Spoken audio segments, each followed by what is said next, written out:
Right, here we go. Hayley puts these number cards into a bag. She puts a number 1, a 3, a 5, a 7, and a 9. And she takes a card from the bag at random. So one of these cards she picks out at random. So what's the question? What is the probability that Hayley's card shows a prime number? Okay, a prime number. So which ones are prime numbers? One is not a prime.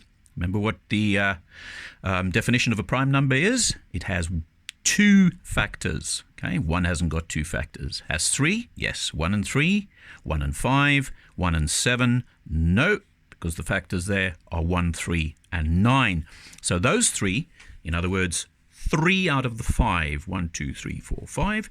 1, 2, 3. 3 out of 5. Right, next one. Hayley does not replace her card in the bag. Okay, card that she's taken at random, she doesn't replace in the bag. She then asks her friend Jack to take a card at random from those that were left in the bag. So let's see. Okay, complete the table below to show all the possible outcomes. So we're going to draw up a table and ignore these colors and the circles round and the blue underlining there. That'll become clearer later. Okay, so we need to do all the combinations. 1 and 3 becomes 1, 3. 1 and 5 becomes 1, 5. Let's go further down. Let's look at the 5s. We've got a 5 in this column and a 1 there. Okay, remembering the first card in each instance is Hayley's card and the second card is Jack's card. Okay, yeah, down below, that's already been done for you. You had to say 9, 3, 9, 5, and 9, 7. Now you've completed the table of possible outcomes. So the first question, what is the probability that the number on Hayley's card is higher than the number on Jack's card? That it is higher than Jack's card, okay? So remember, how many cards are there? What does it count out of? Well, it is 20, okay? So how many? Let's go. She has, is that higher? No, no, no, no. Yes. So we start there. 1, 2, 3,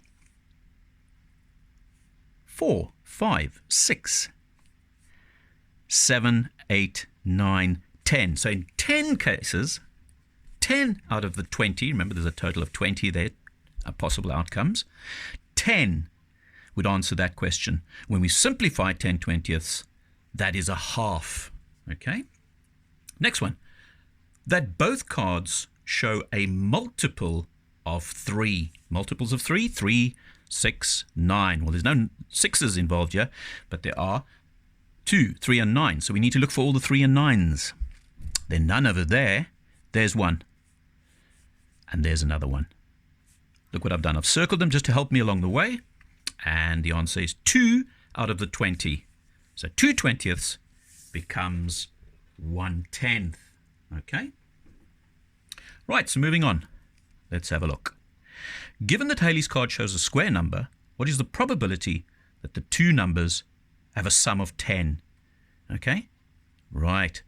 So let's see what we're going to do here. But read it again, because it's very important that we understand what's going on. Given that Hayley's card shows a square number, okay, what is the probability the 2 numbers have a sum of 10?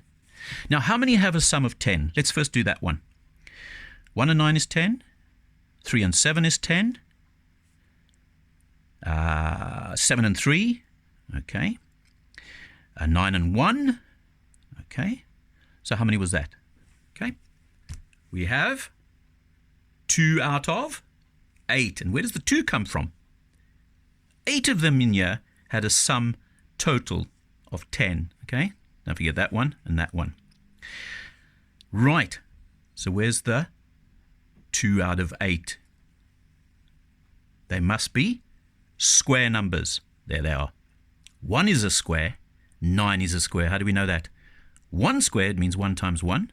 9 squared, no, sorry, not 9 squared. 3 squared, 3 times 3 is 9. And there's only 2 places where that occurs. So it is 2 out of the 8. Remember? Okay, 2 out of the 8. And that is translated to 1/4.